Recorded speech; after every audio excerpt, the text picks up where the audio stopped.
Hello, everyone, and welcome to Virtual Planetarium from MOS Live. Today, we're talking all about space, all about galaxies. We're going to have a great time.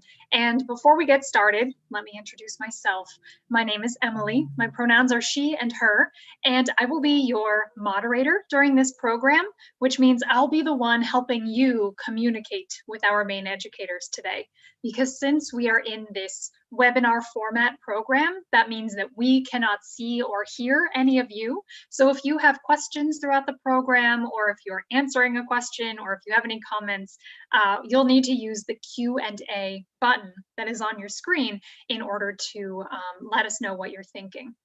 We are also offering closed captions during this program. So to see captions, just click on the closed caption button and then select show subtitles. So with that, I think we can welcome our educators and we'll get started. Thanks, Emily. Hi, everybody. My name is Katie. My pronouns are she and her. And today I will be your guide as we talk about galaxies, but I can't do it alone. Hello, everybody. My name is Talia. I also use she, her pronouns, and I'm going to be handling the visuals today. Awesome. So as I said, we are going to be talking about galaxies, specifically types of galaxies. So if you tuned in last week, you heard Talia talk about the history of galaxies and discoveries and the original kind of classification system. So today we're going to go into that a little bit more and see how that classification system has changed a bit. So first, we should just start by asking, what is a galaxy? A galaxy is defined as basically a giant group of stars, gas, dust, dead stars a lot of the times. So it's just like this big collection of all of these objects. This picture that you're looking at right here, well, this is an artist's illustration of our very own galaxy, the Milky Way. It is an artist's rendition because we live inside of the Milky Way. So we've never actually seen it from the outside. You can see the sun where it's denoted there on that diagram, that little yellow spot. That yellow dot is actually much, much larger than what the sun would actually be. You wouldn't be able to see it at all in this picture. It would be microscopic because there are anywhere from 200 to 400 billion stars in our galaxy. And a whole bunch of them, about 20 million or so, are all clustered together right in the center. So if you're wondering what that big ball of light is in the middle, that is this massive collection of stars. And then right at the center of our galaxy is a supermassive black hole, which sounds kind of scary, but I promise it's not, because it's very far away. It's 26,000 light years away from our solar system. And it's actually holding a lot of the galaxy together. So all of those, the 20 million stars that are in the center and many other stars are all kind of orbiting around the black hole. That's kind of keeping it nice and neat. But that's not the only thing that holds our galaxy together. So we'll talk more about that in just a bit. But you can see there are many spiral arms because we live in a spiral galaxy. And our sun is part of the Orion arm. So it looks like it's maybe 4 arms out from the center. So there are many different types of spiral galaxies. Ours is one that has fairly loosely wound arms, but we'll get into that in a bit. But really, spirals are kind of defined as 2 different types. They're regular spirals and then spirals that have a bar in the middle. So you can see that in this image where the central region almost looks like a bar rather than just the central bulge there. So lots of spirals have these bars. I think about 2/3 of all spirals have them. And they're just really peculiar and interesting, but they're very cool. All right, so before we start looking at all the different types of galaxies there are, I wanted to just bring up the Hubble Space Telescope and the James Webb Space Telescope because the Hubble is how we know what we know currently, and the James Webb will be for further galactic exploration once that finally launches. But the Hubble Space Telescope looks in visible light, near infrared light, and near ultraviolet light. So not just the light that we can see with our eyes, but a little bit outside of those bounds as well.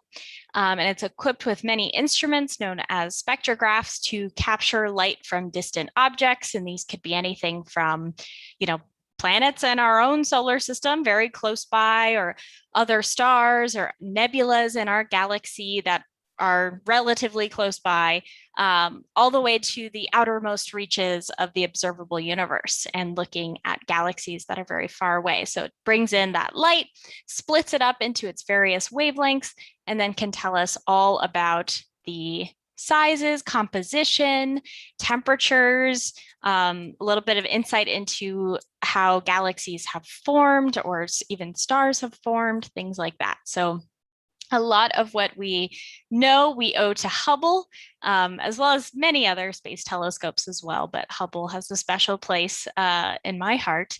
And the James Webb Space Telescope is going to be the one to essentially replace it. It's not going to go into the same spot in orbit around the Earth.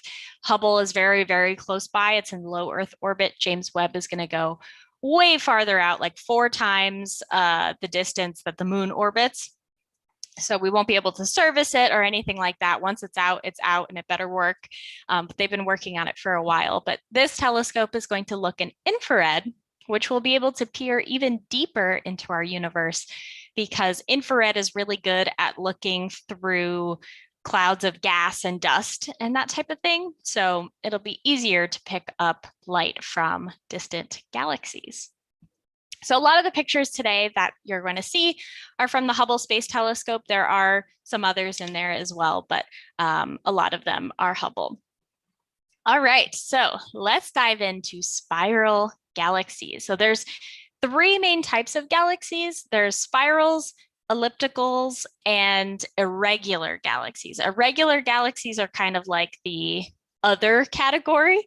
There's also a category that's not one of the main 3 official Hubble classification type galaxies. They're called lenticular galaxies, and they're actually this weird transitional, poorly understood type of galaxy that's almost a combination between spirals and elliptical. So I'm including those in here too. So we're going to talk about 4 different types of galaxies. So the first up, spirals. So spiral galaxies are marked with those beautiful spiral arms. They also have a central bulge. So the Milky Way, for example, is 100,000 light years across, but it's very thin. If you were to measure the thickness of the disk, it's only about 1,000 light years. So the disks are very large, but very thin in spiral galaxies. And they also have a halo that is filled with a lot of very old, kind of redder or lower temperature stars that are clustered together in globular clusters. We see that a lot in our own galaxy. The one that you're looking at right here is specifically a non-barred, so there's no bar at the center. This is a regular spiral galaxy that's called SA. So SA, SB, and SC are subcategories of regular spiral galaxies. SA are the ones that are the most tightly wound. So their arms are not super distinct because they're all very close together, very tightly wound, and the central bulge is very massive. The next type of regular spiral, SB, is kind of in the middle. So this galaxy is maybe a familiar one. It's our next door neighbor. This is the Andromeda galaxy. It's about 2.5 million light years away from us. And it's going to collide with the Milky Way. We're on a collision course, but don't worry, that won't happen for another 5 billion years or so, maybe a little less, but still very, very far away from now. And this galaxy is way more massive than our own galaxy. The Andromeda has 1 trillion stars in it. And if you remember, I said ours has anywhere from 200 to 400 billion stars inside. So it is much bigger. And eventually, when these two galaxies collide, the spiral shape will kind of get a little bit lost, and it will form into another type of galaxy that we're going to talk about in just a bit.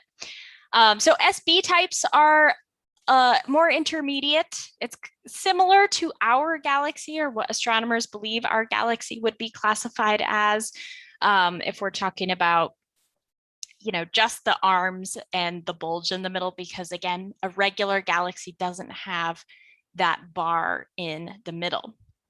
All right, so SC galaxies now, again, a regular spiral. These have much more loosely wound arms and much smaller bulges at the center.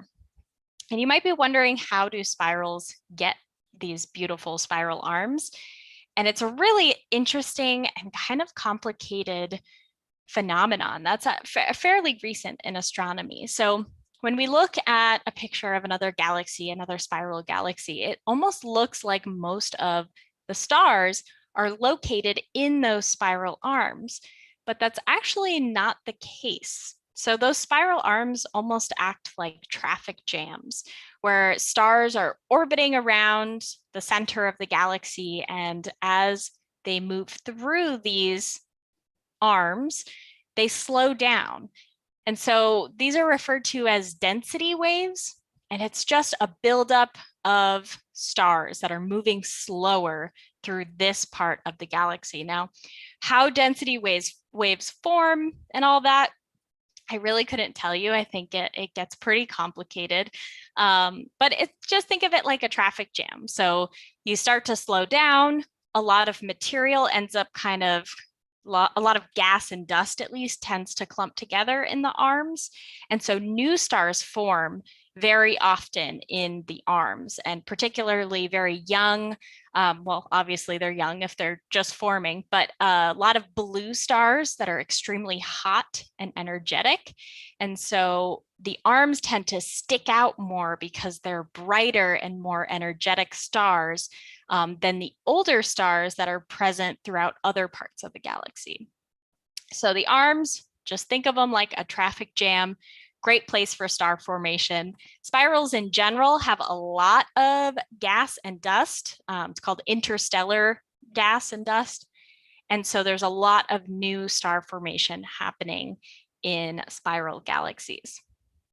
So these are some regular types, but now we can look at the barred galaxies. And by the way, SA, SB, SC, those are not the only categories. There are even more categories in between each one, but I thought that might be a little bit of overkill. So SB is what is denoted for barred galaxies. So these are the ones that have that central bar.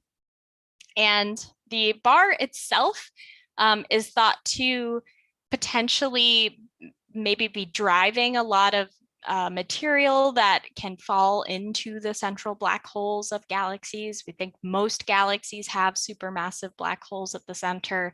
But as for their formation, it's still a bit of a mystery. So these SBA galaxies have that bar, they have a fairly large bulge, and their arms are tightly wound. So it's basically like a regular galaxy, the same type of classification system, just with this bar at the center. So we can look at our intermediate galaxy next. You can see all the telescopes too that these pictures are by. This one is Spitzer, so not Hubble, but you can see this one is kind of in that middle area. And then in between SBB and SBC, which is the next photo, that is kind of where the Milky Way galaxy would live. It's in between these two categorizations. And here is an SBC. You can see the arms are much more spread out than our rendition of the Milky Way galaxy. And if you're wondering, how do we know what our galaxy looks like? Astronomers can make observations of stars and objects inside of our own galaxy and compare some of that to pictures of other galaxies that we don't live inside of. So we do have a pretty good idea and a good model of what our galaxy looks like. And there has been evidence for a bar structure at the center of our Milky Way. So it's pretty likely. Also, we see these bars in about 2/3 of all spirals. I think I mentioned that already, but so it would make it pretty likely that we would have a bar at the center. All right, so that was a lot about spiral galaxies. I want to pause and see if there have been any questions so far. Thank you, Katie. We do have a few questions about galaxies. A nice general one is, how many galaxies are out there in space?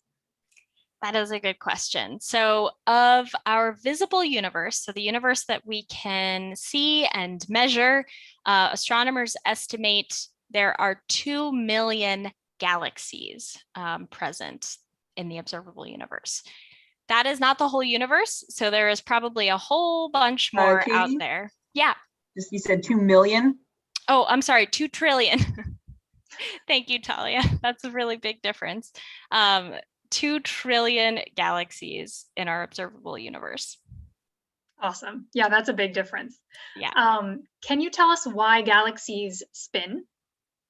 Yeah, so galaxies, just things in general in the universe, spin. Everything's in motion all the time just from angular momentum. So the theory of the formation of the universe is called the Big Bang, where lots and lots of material, or lots of energy, I should say, essentially just exploded. And during this Big Bang, space and time formed, essentially. And so there's a lot of energy in that process, and energy in the universe is always conserved. So you can never lose energy or gain energy unless you're kind of taking it from another object. So like the whole energy of the universe is always the same. So objects are constantly in motion and continue to stay in motion. And so in the case of galaxies, material will kind of clump together,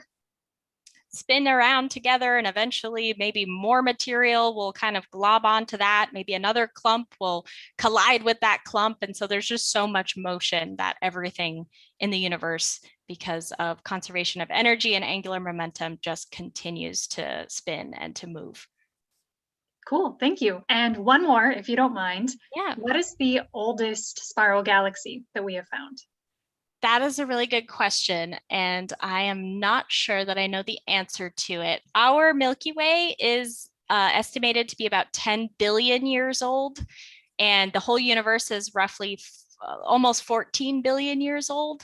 Talia, do you know of any older spiral galaxies off the top of your head? Know the answer to this off the top of my head. I do know that when we look at very distant galaxies, so we're looking very far back in time, we seem to see these spirals, galaxies getting surprisingly big, surprisingly quickly in the early universe, which would mean that these spirals probably started to form fairly early in the universe's history, which means there's probably some spirals out there that are like 12, maybe even 13 billion years old.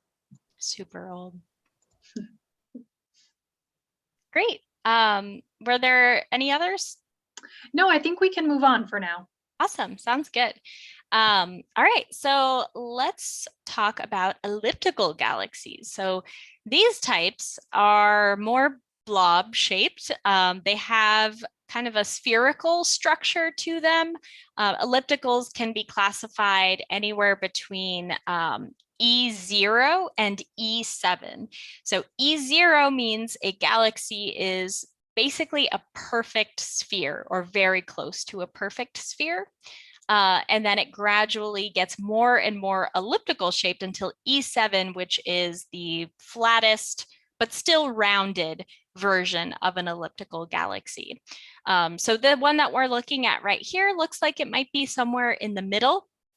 But these galaxies, other than just being round in shape, they do have large, like central regions, central bulges, and they don't have as many new stars because these galaxies lack a lot of the gases and dust that's needed for star formation, like is very much present in spiral galaxies.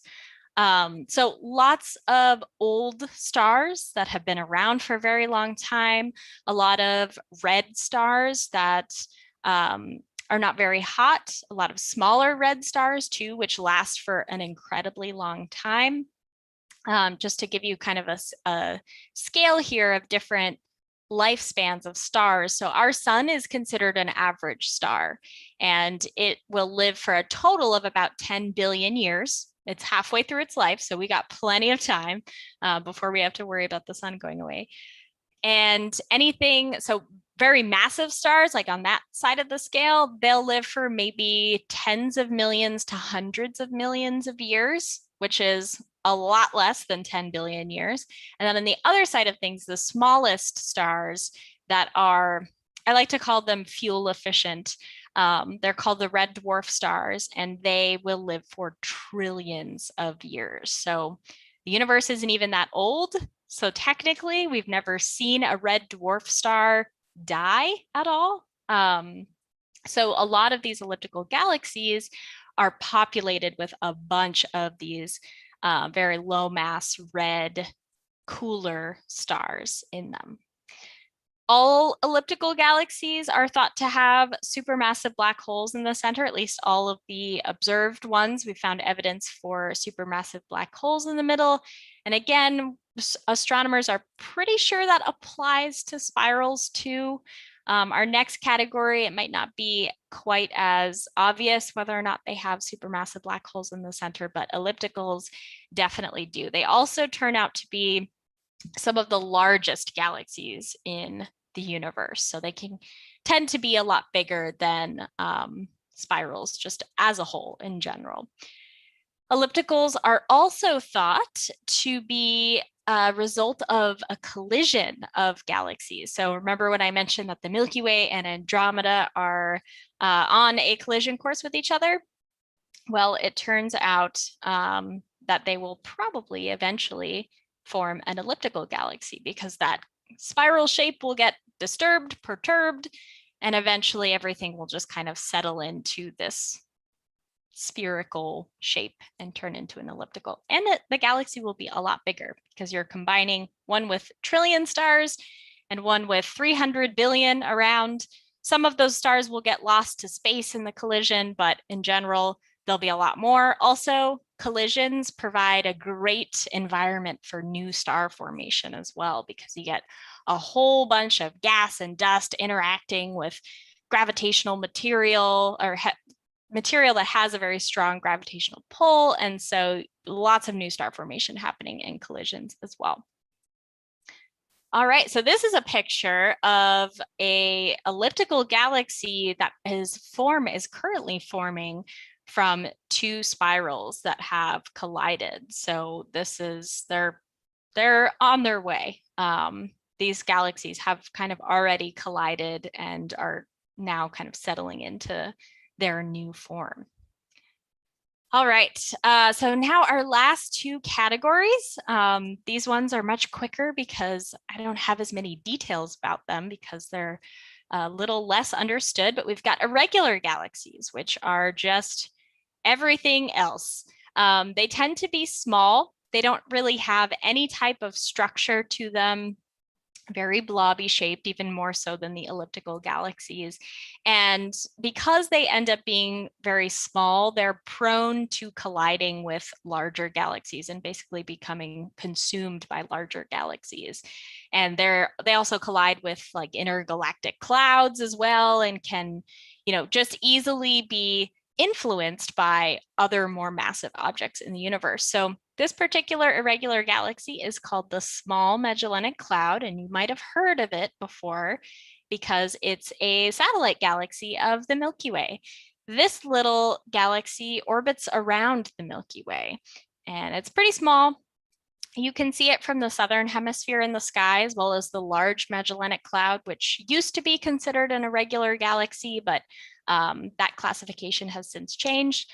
Not for the small one though. So if you ever visit the southern hemisphere, keep your eye out for the Milky Way's little neighbor, And then I think we have one other irregular galaxy. Yes. So I like this one really just because it looks like a mirrored like Star Trek logo. It's kind of fun.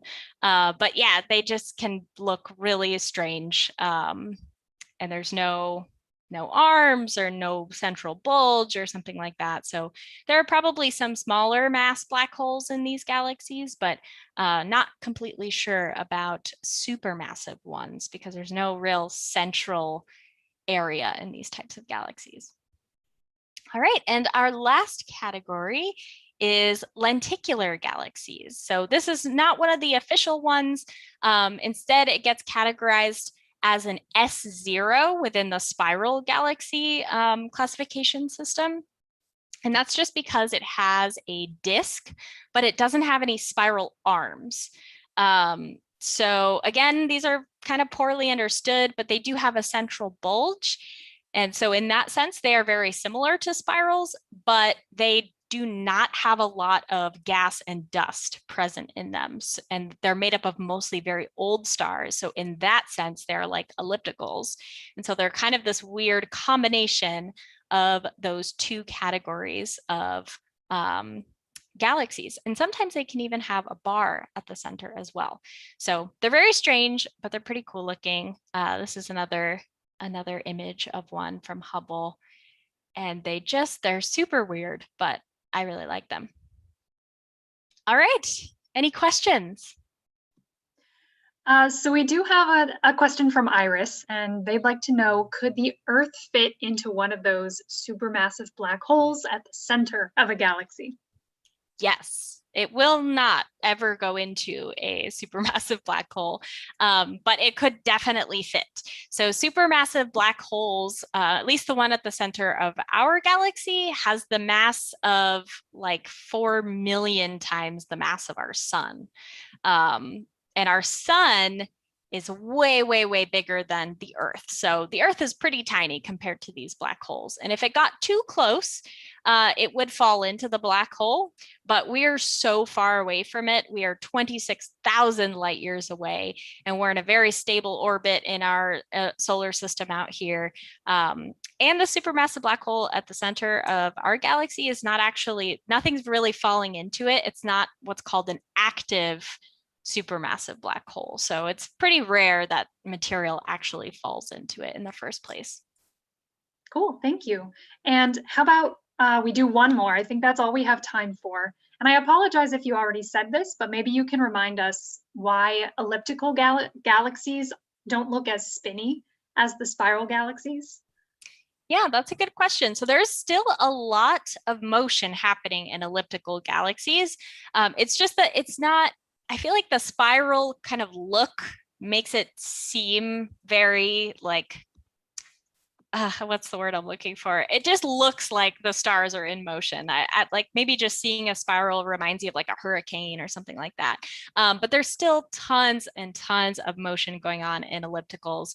It's just maybe not as obvious. Like from this picture here, it kind of just looks like a ball of light. So you can't really pick out the individual stars, but I can assure you there's still quite a bit of motion happening in these galaxies. Awesome. Thank you so much, Katie. Would you and Talia like to say goodbye to everyone before we wrap things up? Yeah, thank you. Thank you, everyone. Have a great day. And thank you everyone for all of your participation and questions in that Q&A box. It was all so amazing to see it. If you all liked this program, please feel free to go to our website to check out all of our other virtual offerings. You can find that at mos.org/mos@home. Also, if you could or would like to support the museum, you could visit engage.mos.org/welcome. And with that, I hope you enjoy the rest of your day. And if you're living in or near Boston, please keep cool because it's a scorcher out there. Have a good day. Bye, everyone.